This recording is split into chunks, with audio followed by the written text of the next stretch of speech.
আসসালামু আলাইকুম সুপ্রিয় অষ্টম শ্রেণীর শিক্ষার্থীরা।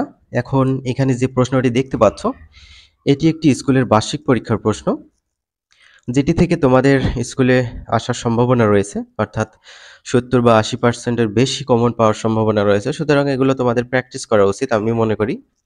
প্র্যাকটিস করলে এই রিলেটেড যে কোশ্চেনগুলো আসবে সেগুলো আশা করি পারবে। ক বিভাগে এখানে 25 মার্ক থাকবে, এমসিকিউ হচ্ছে 15টা, আর হচ্ছে 10টা থাকবে হচ্ছে এক কথায় উত্তর। এখানে ১ নম্বর দেখো, দ্বিপদী রাশিতে পদ কয়টি? ২ টি। তারপর ২ নম্বর, নিচের কোনটি দ্বিপদী রাশি? তো এখানে ২ টা পদ থাকতে হবে। দেখতে পাচ্ছ এখানে একটা পদ, এখানে একটা পদ। তো গ নম্বর উত্তর হবে, হ্যাঁ? তো ঘ নম্বর কিন্তু উত্তর হবে না। তারপর ৩ নম্বর, একটি পণ্য ৫% ক্ষতিতে ৳২৩৭৫ বিক্রয় করা হলে ক্রয় মূল্য কত ছিল? তো এগুলো কাইন্ডলি তোমরা প্র্যাকটিস করবে যাতে তোমরা পারো, হ্যাঁ? তাহলে ৬,৮ বিন্দু হতে অয় অক্ষের দূরত্ব কত? তারপর হচ্ছে নিচের কোনটি মূল বিন্দুর স্থানাঙ্ক 0, 0, হ্যাঁ? তাহলে ৭ নম্বর, x প্লাস y দ্বিপদী রাশিতে চলক হলো, এখানে চলক x এবং y। এটা ক নম্বর। বৃত্তের কেন্দ্রে সৃষ্ট কোণের পরিমাণ কত ডিগ্রি? এখানে হবে ৩৬০ ডিগ্রি। বাইনারি সংখ্যা পদ্ধতিতে কয়টি অঙ্ক? ২টি, একটা 0 আর একটা 1। ডেসিমেল সংখ্যা পদ্ধতিতে অঙ্ক কয়টি? ডেসিমেল মানে হচ্ছে এই যে 0 থেকে 9 পর্যন্ত, তাই না? তাহলে হবে এই যে ঘ নম্বর উত্তর। সেম ভাবে এই প্রশ্নগুলো তোমরা প্র্যাকটিস করে যাবা যাতে এই রিলেটেড প্রশ্ন আসলে সংখ্যা চেঞ্জ করে দিলে পারা যায়। এমনভাবে প্র্যাকটিস করতে হবে যাতে সংখ্যা চেঞ্জ করলেও পারা যায়। তো হুবহু কমন হবে এমনটা কিন্তু না। স্কুল ভিত্তিক প্রশ্নগুলোর প্যাটার্ন এবার আলাদা, আলাদা হচ্ছে। তো আমি তোমাদের সামনে যে প্রশ্নগুলো দেখাচ্ছি, এগুলো আইডিয়া নেওয়ার জন্য দেখাচ্ছি।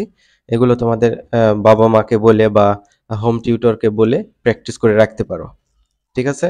খ বিভাগে এখানে ১৩টি প্রশ্ন থাকবে। ১৩ দোকানে ২৬ মার্ক।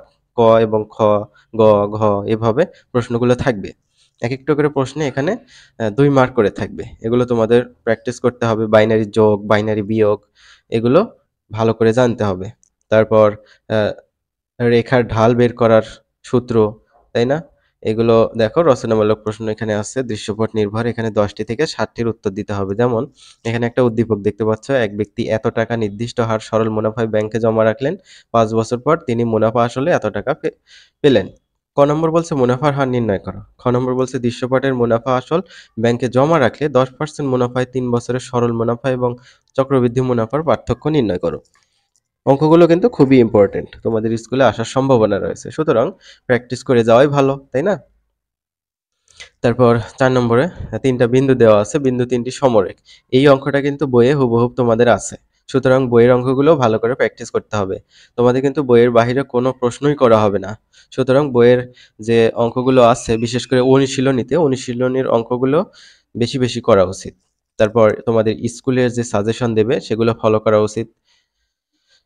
এখানে দেখো ৮ নম্বর, ৯ নম্বর, তারপর সর্বশেষ ১০ নম্বর এখানে একটা বেশি দেয়া আছে শিক্ষার্থীদের ভালোর জন্য, যাতে ১১টির মধ্যে ৬০টির উত্তর দিতে পারে।